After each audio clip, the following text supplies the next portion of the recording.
Ballet dance is an art form doesn't have any gender. We are the first company that is full corps de ballet dances on point, and we are all male dancers.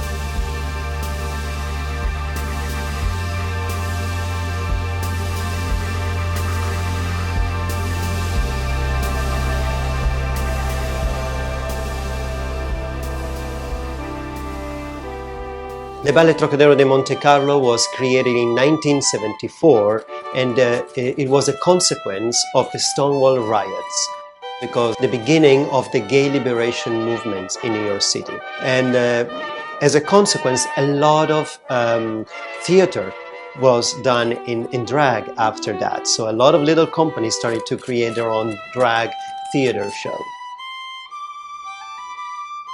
So a lot of people think that ballet is only for girls is because just masculine dominated society.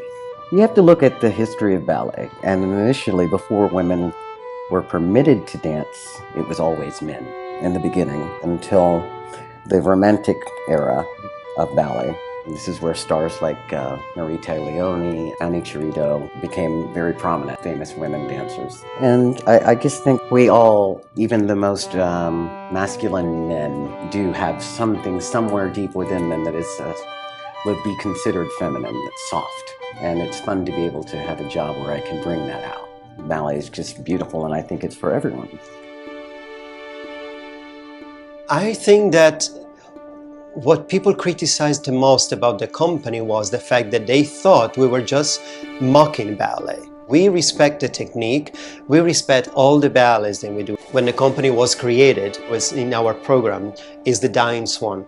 And Dying Swan is sad solo. We do add the comedy into it, but there is not only laughters, because at the end of the entire piece, there is always someone in the audience that is gonna go like, oh.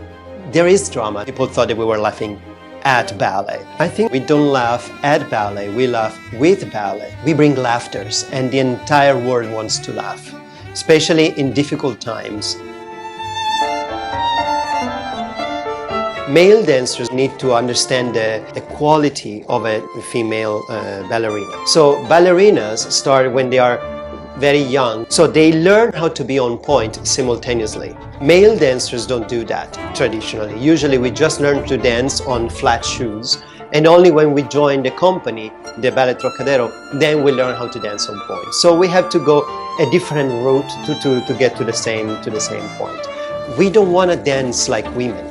We want to dance like men, on point, doing traditionally ballerina steps, but still keeping the power and the attack of a male dancing technique. We jump more, we turn more. My artistic director always compare it to tennis. A tennis player, male tennis player, and if you're a male tennis player, you hit the ball much harder because you are much stronger, while the female tennis player is more elegant and refined in the way she plays.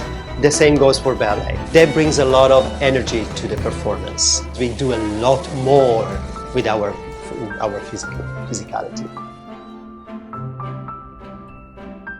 One of the biggest achievements of the company was to be recognized as what it is, as an all-male comedy ballet company. And from off-Broadway shows late at night in New York City, we have then performed at the Bolshoi Theater in Moscow 40 years later. Unfortunately, male dancers are still not well accepted, or there is just a very few, because there is still a lot of bullyism. I had, fortunately, a very good, strong background and support system. So yes, I experienced what any young boy dancing would experience coming up, but it wasn't as difficult for me to deal with because I had my ballet company family, I had my parents that were supportive and so on. So I didn't have to really, but there are some that don't have that at all. I hope with all the coverage and the ballet male dancers have had, especially in the recent past with all the situation with Prince George, that has opened up a lot of discussion about male dancing. And I think we are hoping for a better future for male dancers. And I just want to say, dance is for everyone.